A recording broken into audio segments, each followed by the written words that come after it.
നമസ്കാരം ഗൈസ്, ആർജിയാണ്. നമ്മളിപ്പോ എവിടെ എത്തി എന്ന് പറഞ്ഞാല് നമ്മളിപ്പോ നെടുമങ്ങാട് ബസ് കയറി ഗൈസ്. നമ്മള് വൈദ്യുതി ബസ് കയറി നെടുമങ്ങാട് എത്തി. നെടുമങ്ങാട് ബസ് കയറി ഇപ്പോ തിരുവനന്തപുരത്ത് പോയിക്കൊണ്ട് അവിടെ പോയിട്ട് നമുക്ക് ട്രെയിൻ കാണാം.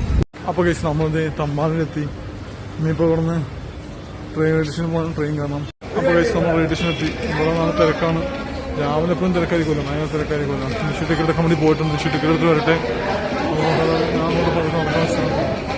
ഞാൻ നിഷുവിനെ കാണാതായപ്പോ ഞാൻ വന്ന് നോക്കിയപ്പോൾ ഇവിടെ ക്യൂ ആയിരുന്നു. ക്യൂ തുറന്ന് ഇപ്പൊ നിഷു എത്തിയുള്ളൂ ടിക്കറ്റ് എടുക്കാനായിട്ട്. ടിക്കറ്റ് എടുക്കട്ടെ നമ്മൾ പെട്ടെന്ന് പോകാനുള്ള പ്ലാൻ ചെയ്യാനായിട്ട്. നമ്മൾ അവിടെ നിന്ന് ടിക്കറ്റ് എടുക്കാറില്ല, നമ്മൾ എപ്പോഴും ഇവിടെ നിന്ന് ടിക്കറ്റ് എടുക്കാറ്. അവിടെ എപ്പോഴും തിരക്ക് കൂടുതലായി ക്ലാസ് എടുത്ത്. അവിടെ പണിക്കാർക്ക് ഭയങ്കര അഹങ്കാരമായിരിക്കും. ഇവിടെ പിന്നെ അങ്ങനെയൊന്നുമില്ല.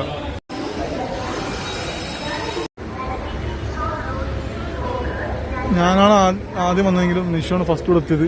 നിഷുവിടെ ഒരു ചേട്ടനെ സംസാരിച്ചു നിൽക്കാണ്. ഞാൻ ഫസ്റ്റ് എത്തിയില്ല, ഞാൻ പതുക്കെ എത്തിയുള്ളൂ. ഞാൻ പോകുന്നു, നമ്മൾ കയറട്ടെ. കഷ്ടാലം നോക്കണേ ഗൈസ്, രണ്ടിലും പവറില്ല, ചാർജ് കയറുന്നില്ല, പണി മാറി. അപ്പൊ ഗൈസ് നമ്മുടെ ട്രെയിൻ എടുത്തു, നമുക്കിനി ഇവിടുന്ന് പോവാം. അപ്പൊ ഗൈസ് നമ്മുടെ ട്രെയിൻ എടുത്ത സ്ഥിതിക്ക് ഇനിയിപ്പോ നിശ്ചയം പറഞ്ഞിട്ടുണ്ട്. ഞാൻ ഓപ്പോസിറ്റ് ഇരിക്കുകയാണ്. നമുക്ക് എന്തായാലും 2:15 പറ്റൂലേ, 2:15 പറ്റുന്ന കാണിക്കണം, നോക്കാം. അപ്പൊ ഗൈസ് ട്രെയിനായാലും ബസ്സായാലും നിശ്ചയം ഉറക്കം വിട്ട് വരെ കളിയില്ല. തേങ്ങ കിടന്നുറങ്ങി. ഞാനവിടെ പോയിക്കട്ടെ, എന്റെ സീറ്റ് അവിടെയാണ്. അപ്പൊ ഗൈസ് നമ്മൾ കൊല്ലം എത്തി. കൊല്ലത്തിന് ഇപ്പൊ എടുത്തുള്ളൂ, കൊല്ലത്തിനടുത്ത്. അപ്പൊ ഗൈസ് നമ്മൾ കരുനാഗപ്പള്ളി എത്തി. എനിക്ക് ഉച്ചയ്ക്ക് 2 മണിക്ക് എത്തിയാൽ കൊള്ളായിരുന്നു. നേരത്തെ എത്തിക്കഴിഞ്ഞാൽ 8 മണിക്ക് വീട്ടിലെത്താമല്ലോ.